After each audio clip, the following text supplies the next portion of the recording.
esta reunión básicamente es para que miremos la incidencia que tienen las políticas neoliberales de los gobiernos del Reino Unido y Europa en la destrucción del medio ambiente en el sur global. Nos hemos limitado a mirar Latinoamérica, pero sabemos que este es un problema que lo tienen todos los países del sur global. Cuando hablamos de los países del sur global, estamos hablando de lo que en otros ámbitos llaman países del tercer mundo o países en vía de desarrollo. Entonces, tenemos invitados de Argentina, Perú, Bolivia, Colombia, pero antes de que ellos nos hablen, tendremos a Lola, que es una activista de España, y entonces ella nos va a hacer una pequeña introducción acerca de la relación que tiene la crisis social con la crisis medioambiental. Lola, abre tu micrófono, por favor. Sí, bueno, bienvenidas y bienvenidos a todos. Muchísimas gracias, es un placer estar aquí. Soy médica, especialista en salud pública. Llevo toda mi vida profesional trabajando en el Sistema Nacional de Salud, o autonómico más bien, de España. En los últimos 4 años he trabajado en salud pública aquí en el Reino Unido y estoy desde el principio en Extinction Rebellion, concretamente en el grupo de salud de Doctors for Extinction Rebellion. Entonces, lo que yo voy a tratar muy brevemente, como me han pedido, es dibujar el punto donde nos encontramos ahora y qué repercusión social tiene todo esto, ¿no? Entonces, lo primero que me gustaría hablar son de las palabras que utilizamos, las palabras. Primero que quiero decir que las palabras tienen un poder inmenso. Entonces, a veces cuando solo hablamos de cambio climático, las poblaciones, bueno, lo ven esto como algo que no va con su vida cotidiana, diaria, y que está ocurriendo y no estamos muy interesados en el por brevemente a los datos científicos, ¿no? Y a los últimos informes de evaluación de IPCC del 2001, que concluyen 3 hechos fundamentales y sin precedentes. El que los cambios recientes y el impacto de esta crisis ecológica están siendo cada vez más rápidos, se han intensificado y muchos de ellos, la mayoría, son irreversibles. En segundo lugar, que a menos que se actúe inmediatamente y se reduzca la gran escala de emisiones de gases de efecto invernadero, no se podrá llegar a limitar el calentamiento ni se podrá llegar al objetivo perseguido de siempre, que se duda actualmente que se va a poder conseguir, de 1,5 grados centígrados.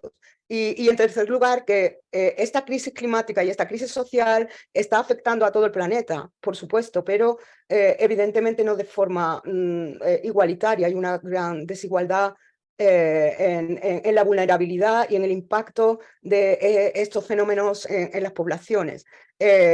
Todos sabemos que los efectos de la crisis climática en la salud están muy estudiados. Podemos buscar en Internet, hay un dinero inmenso en detectar esos efectos en la salud, en detectar predicciones. Se prevé, la Organización Mundial de la Salud prevé que va a haber hasta 250.000 muertes adicionales por año. Es la estimación que se hace a partir del 2030. Es una cifra impresionante. Los efectos en la salud y en la sociedad y en las poblaciones se pueden dividir en tres impactos. Unos, los directamente ocasionados por la mortalidad y morbilidad y enfermedades debido a todas las olas de calor, las sequías, las inundaciones. Cada vez más enfermedades están relacionadas con el cambio climático, con la contaminación, enfermedades respiratorias, cáncer, cardiovasculares, demencia. Es innumerable, no quiero ser muy breve.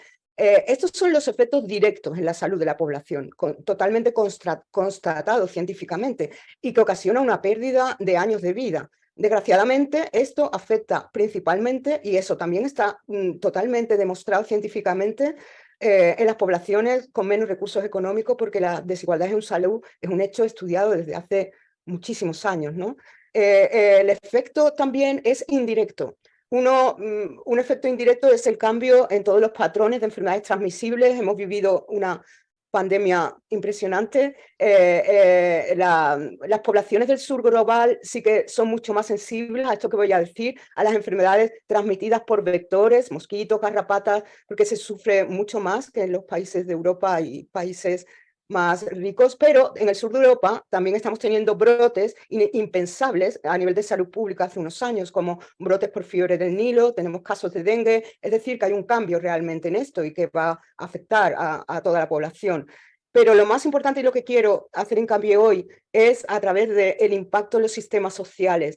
Hay un impacto absoluto en la seguridad alimentaria, en la capacidad laboral, la salud mental y el desplazamiento de la población, los migrantes climáticos, como les llamamos, ¿no? Hay un aumento de la presión sobre todos los sistemas de atención de la salud.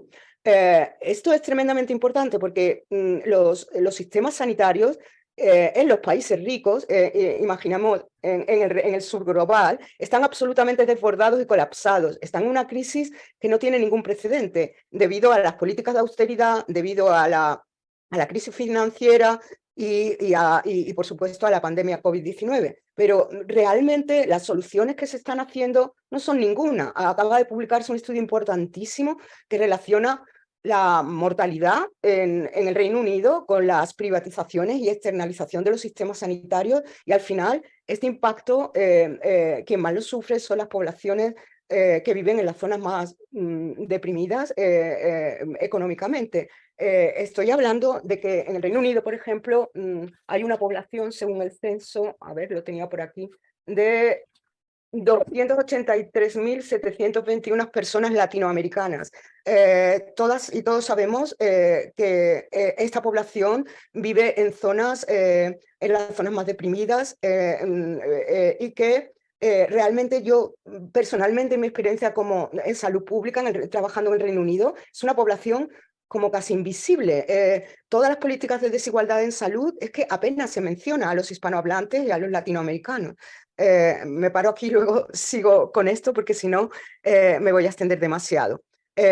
Sigo hablando de que lo más importante de los efectos de estas crisis climáticas es en las personas más vulnerables. Las poblaciones más vulnerables, está claro que son las que habitan en el sur global, pero yo quiero insistir también que hay poblaciones vulnerables en esos llamados países ricos que también están sufriendo injustamente de una manera absolutamente desproporcional estos efectos. Es un poco el concepto de la zona de sacrificio. Es un concepto que se emplea para aquellas poblaciones, aquellas zonas geográficas que han sido golpeadas desde hace años por permanentemente al daño medioambiental o a la falta de inversión económica. Esto está claro en el sur global, donde se hacen actividades absolutamente prohibidas, por ejemplo en Europa, como el uso de determinados plaguicidas, acciones de fracking que están totalmente prohibidas en Europa. Sin embargo, son empresas europeas, estadounidenses, canadienses las que las practican, pero que también hay zonas de sacrificio en Europa. La comunidad latinoamericana en España es inmensa, sufre un racismo nunca contado, nunca hablado. Parece que no se habla de eso, parece que... Y hay españoles de tercera generación, de segunda generación, provenientes de Latinoamérica, que sufren cotidianamente esta injusticia social y climática. Y en el Reino Unido, pues exactamente lo mismo, también en el resto de Europa. Es decir, las personas que menos contribuyen a las causas de esta crisis climática son las que menos pueden protegerse a sí mismas, a sus familias, y son las poblaciones y personas de países o comunidades de bajos ingresos y desfavorecidos. Esta es la variable que en la última cumbre climática más peso ha tenido. Está claro que la variable socioeconómica y la injusticia económica y social es la variable más importante en esta crisis que vivimos. Recientemente, y ya termino, se ha publicado en The Guardian en febrero un estudio súper importante realizado por unos investigadores que dicen que estamos actualmente ya en una espiral, en un bucle fatal. que las consecuencias de esta crisis es como, ser bomberos intentando meter dinero para las catástrofes, pero y al mismo tiempo no se están empleando los recursos y la atención necesaria para prevenir el que estas catástrofes sigan.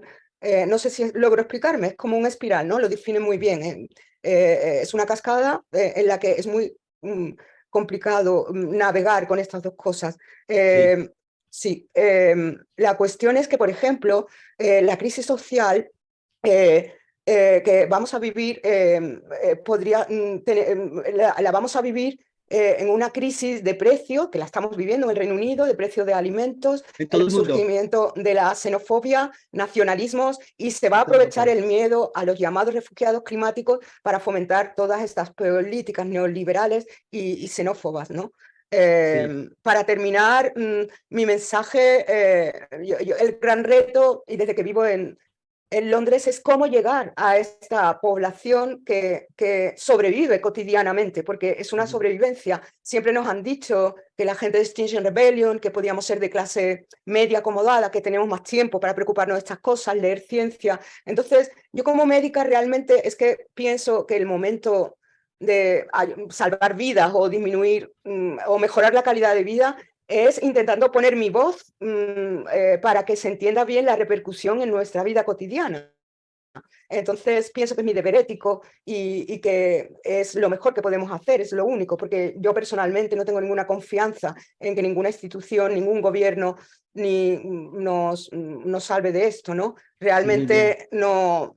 Por último, el gran problema realmente es la economía neoliberal. No se pone el suficiente énfasis en parar a las petroleras que vilmente siguen ganando un poco, que son incapaces de cambiar, por ejemplo, la energía renovable, porque al final son las empresas que dominan el mundo y siguen utilizando prácticas que dañan directamente a las poblaciones. Bueno, mi llamada es eso, que no se hace, los gobiernos no son suficientes, no tienen una narrativa honesta en esto, porque se habla mucho de hay que adaptarse, políticas de adaptación, por supuesto, no nos queda otra, pero ¿por qué no se para de una vez esto, no? Ujú. Muchos discursos, pero como dice Greta Thunberg, bla, bla, bla. Termino con esto, no sé si era Fantástico,